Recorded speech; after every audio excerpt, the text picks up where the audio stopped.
Gold trusted gold buyers మీరు తాకట్టు పెట్టిన బంగారాన్ని విడిపించి ఈ రోజు ఉన్న మార్కెట్ ధరకు కొనబడును.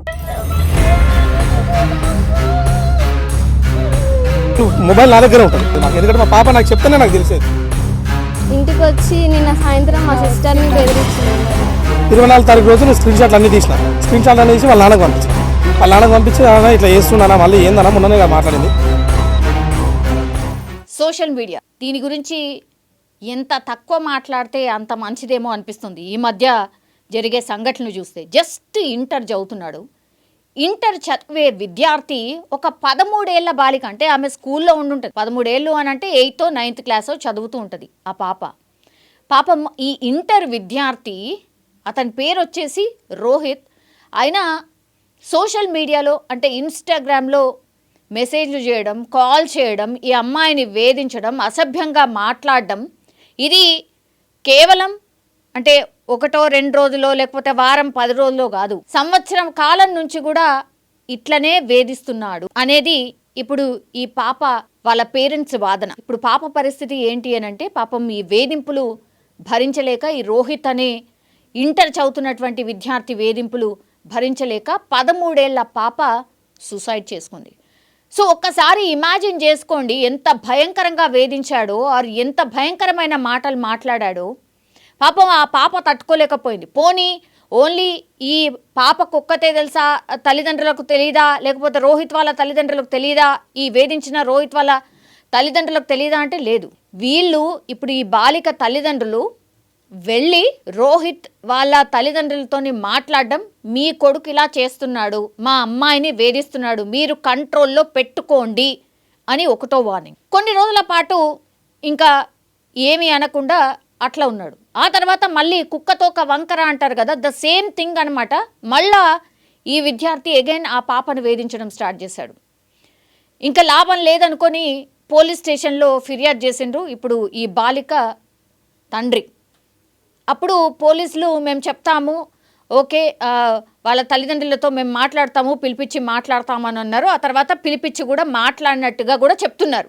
ఎవరిని, ఈ పిల్లగాడు ఎవరైతే ఉన్నారో రోహిత్ అనే అబ్బాయి ఎవరైతే ఉన్నాడో అతనితోని, ఆ తర్వాత తల్లిదండ్రులతో. సో కౌన్సిలింగ్ చేసి పంపించిండ్రు. వార్నింగ్ ఇచ్చారా లేకపోతే భయపడిపోయేలాగా ఇచ్చారా లేదా అనేది తెలీదు. అగైన్ మళ్ళా ఒక 15 రోజులు, నెల రోజులు, 2 నెలలు అంతే.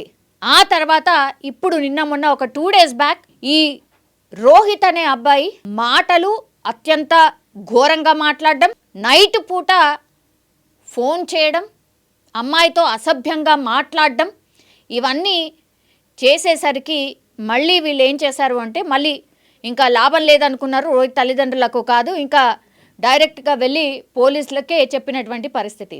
2 రోజులు అవుతోంది. పోలీసులు మేము చర్యలు తీసుకుంటాం, మైనర్ కదా మేము ఎక్స్ప్లెయిన్ చేస్తాం, ఏదేదో సంథింగ్ చెప్పినట్టున్నారు. ఆ తర్వాత పెద్ద యాక్షన్ లేనట్టుంది. తీరా చూస్తే ఏమైంది, చెప్పినా ఏ యాక్షన్ ఉండట్లేదు. ఇతని వేధింపులు ఎక్కువైపోయాయి.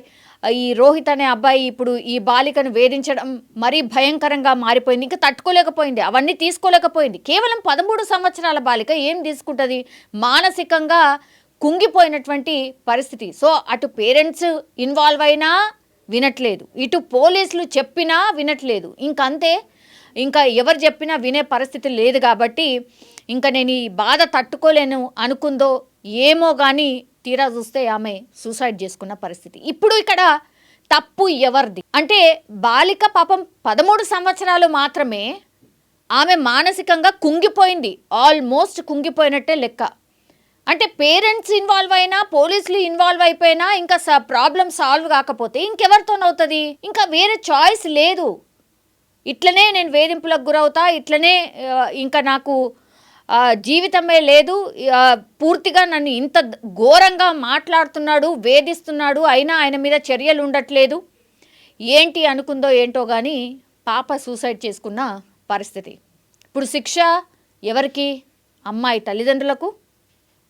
అమ్మాయి తల్లిదండ్రులు మాట్లాడుతూ, పోలీసులకు చెప్పినా కూడా వీళ్ళు చర్యలు తీసుకోలేదు, మా పాప చనిపోవడానికి కారణం ఈ పోలీసులే, పోలీసులు పూర్తిగా అసలు దాన్ని పెద్ద సీరియస్గా తీసుకోలేదు కాబట్టి ఈ దుస్థితి వచ్చింది. ఇప్పుడు మా పాపనే కోల్పోయినా, ఇప్పుడు మాకెవరు ఆన్సర్ చెప్పేది ఎవరు, మాకు న్యాయం ఎట్లా జరుగుతుంది అనేది డైరెక్ట్ క్వశ్చన్ ఇది. అయినా 16 ఏళ్ళు ఉంటాయి, అంటే ఇంటర్ ఫస్ట్ ఇయర్ చదువుతున్నాడు ఈ అబ్బాయి అని అంటే, రోహిత్ అనే అబ్బాయి కేవలం 16 సంవత్సరాలు, 13 సంవత్సరాలు స్కూల్లో ఉన్నటువంటి బాలికను వేధిస్తున్నాడంటే ఏమనుకోవాలి?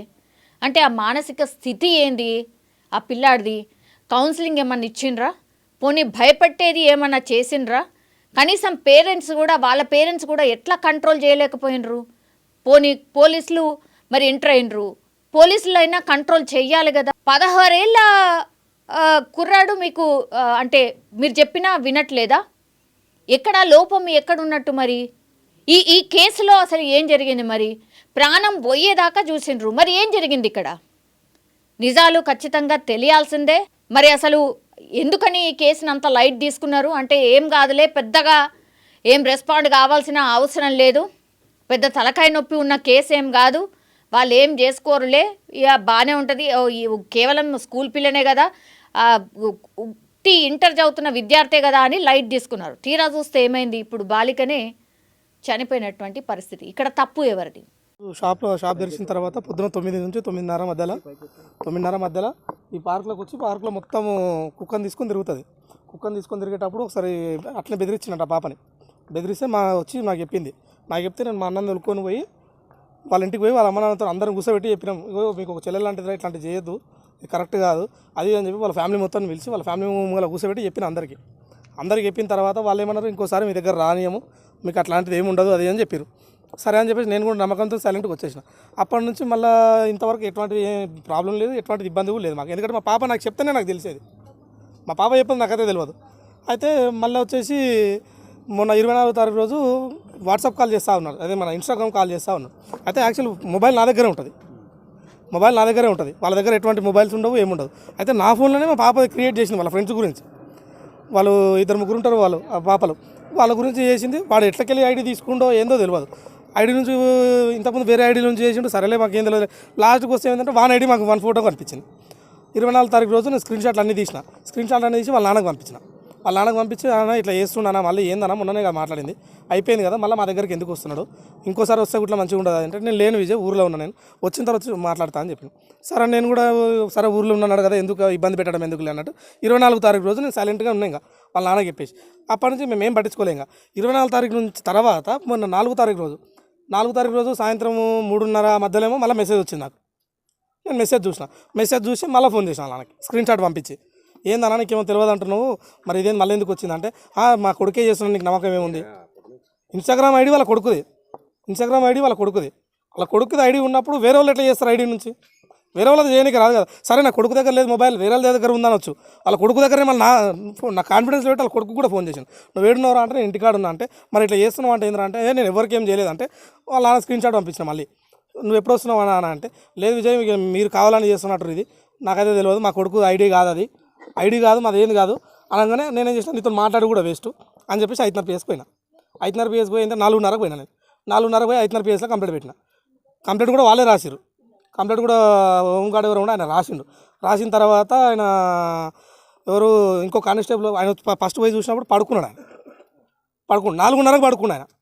4:30కు పడుకున్నాడు. సరే ఇంకో కానిస్టేబుల్ పోయాను, మెల్లగా వచ్చి ఏం చెప్తున్నా అంటే, సార్ పడుకున్నా అంటే, నేనేమన్నా పడుకోవడం ఏంది సార్, ఇగో పాపది ఇది, 2 పాపలు తీసుకొని స్టేషన్ కాడికి వచ్చినప్పుడు మీరు పట్టించుకోకుండా ఉంటే, సరే ఆయన పడుకుని కదా, మీరైనా కానిస్టేబుల్ ఉన్నారు కదా, వాళ్ళ డాడీకి ఫోన్ చేయండి, వాళ్ళ డాడీని నిలవని చెప్పినాం. ఆ ఫోన్ కూడా చేయలేదు వాళ్ళ డాడీకి కూడా ఫోన్ చేయకుండా ఆయన ఎస్ఐ వచ్చిండు, ఆయన పేరు ఏదో ఉంది, ఆయన పేరు నారాజ్ గౌడ్ వచ్చిండు. బయటకు వచ్చి ఏమన్నాడు, పేపర్ తీసుకొని ఏమన్నా లీగల్గా చూసుకోపో, అవసరం లేదు లీగల్గా ఏం చూసుకుంటారు సార్, ఏమైనా అయితేనే కదా లీగల్గా చూసుకునేది. అంటే పెట్రోలియం ఇచ్చి పంపించండి అంటే, పెట్రోలియం ఎందుకు ఇచ్చి పంపిస్తారు? ఇప్పుడు మాకు వాళ్ళకి ఏమైనా నొల్లి కొట్టుకున్నామంటే నువ్వు పెట్రోలియం పంపించాలి. ఆడపిల్ల విషయంలో నువ్వు పెట్రోలియం ఎట్లా పంపిస్తావు? వాళ్ళ నెంబర్ ఉంది, వాళ్ళ డాడీ నెంబర్ ఉంది, వాళ్ళ డాడీకి ఫోన్ చేయండి, వాళ్ళని పిలిపియండి అని చెప్పని పేపర్ గుంజుకుని నేను ఎవరిని పిలువను, నేను ఎట్లా ఏది ఉంటే అది చేసుకోపోన్నాడు. ఇంకో కానిస్టేబుల్ వచ్చి నిన్నమనే మీకు సరేలే అని చెప్పేసి, నేను ఏసీపీ ఆఫీస్ కాడికి పోయి నేను కంప్లైంట్ పెడతాను, నాకు ఆ పేపర్ ఇవ్వండి అని చెప్పిన. కనీసం ఫోటో తీసుకుంటా అంటే ఫోటో కూడా ఇవ్వలే. నాకు డౌట్ ఏంటంటే, మామూలుగా చిన్న మొబైల్ పోయినా ఏదైనా పోయినా కానీ మనం కంప్లైంట్ ఇస్తాం, కంప్లైంట్ ఇచ్చినప్పుడు దాన్ని స్కాన్ చేసుకొని రిసిప్ట్ ఇవ్వాలి. రిసిప్ట్ ఇవ్వాలి. ఆ రిసిప్ట్ ఇవ్వలేదు. ఇప్పుడు కూడా ఏసీపీ ఆఫీస్ కాడ పోయి ధర్నా చేద్దామని చెప్పేసి పేపర్ అడిగితే ఆ పేపర్ కూడా ఇస్తలేరు ఇంతవరకు. మొన్న 4వ తారీఖు రోజు కంప్లీట్ పెట్టింది. కోరుకోవడం లేదు. ఖచ్చితంగా ఇప్పుడు నా బిడ్డ చావడానికి కారణము ఈ పోలీసు వాళ్ళే, ఐతనార్ పోలీసు వాళ్ళే. వాళ్ళు పట్టించుకొని వాళ్ళ డాడీకి అదే రోజు ఫోన్ చేస్తుంటే వాళ్ళ డాడీ వద్దునేమో వచ్చి వాళ్ళ కొడుకు దాని ఏదో చెప్తుండే ఏదో ఇద్దరు. అయితే వాళ్ళు పట్టించుకోలేదు కదా. నిన్న సాయంత్రం మేము సాగుపోయినాం కదా, వాడు నేను సాయంత్రం వచ్చి మా పాపకు ఏం భయపెట్టించినో తెలియదు. మొన్న నేను 4వ తారీఖు రోజు కేసు పెట్టిన. 4వ తారీఖు కేసు పెట్టి నేను ఊరికి వెళ్ళిన చావుందని. చావాలనుకుంటే నా పాప మేము ఎవరం లేము ఇంట్లో. వాళ్ళు ముగ్గురే ఉన్నారు, నా 2 పాపలు మా బాబు ఉండే. చేసుకోవాలంటే ఆ రోజు చేసుకుంటుండే కదా. వాడు సాయంత్రం వచ్చి బెదిరించిండు. అందువల్ల మా పాప నైటు హ్యాంగ్ చేసుకుంది. దీనికి అసలు మనం సొసైటీలో ఉన్నామా లేకపోతే నేను అడవిలో ఉన్నామా? కనీసం కొట్టుకున్నారు అని చెప్పి ఎవరన్నా కొట్టుకున్నారని తెలిస్తేనే పోలీసులు వెంబడే పిలుస్తారు. ఎందుకు? దానికి డబ్బులు వస్తాయనా? కాంప్రమైజ్ చేసుకుంటే డబ్బులు వస్తాయి. ఇట్లాంటి దానికి డబ్బులు రావు.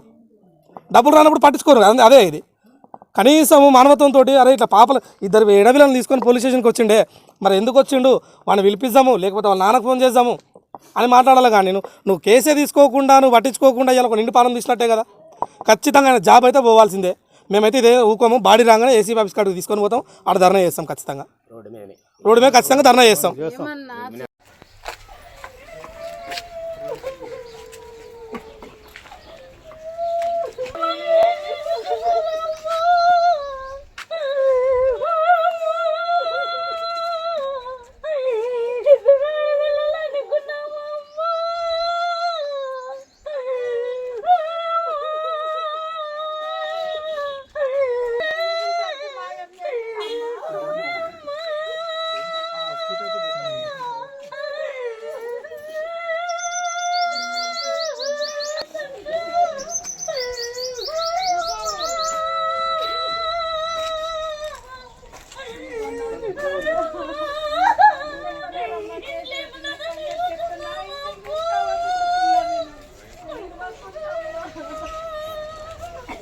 మేము సాయంత్రం 4 గంటలకు పోలీస్ స్టేషన్ దగ్గరికి వెళ్తే కేసు రాసినాక హాఫ్ అన్ అవర్ కూర్చోమన్నారు.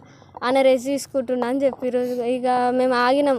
తర్వాత ఆయన బయటకు వచ్చినాక మా డాడీ అడిగితే ఇంకా పట్టించుకుంటలేరు. అంటే మీరు వెళ్ళి లీగల్గా చూసుకోరి, మాకు సంబంధం లేదు ఇది అని అన్నారు వాళ్ళు.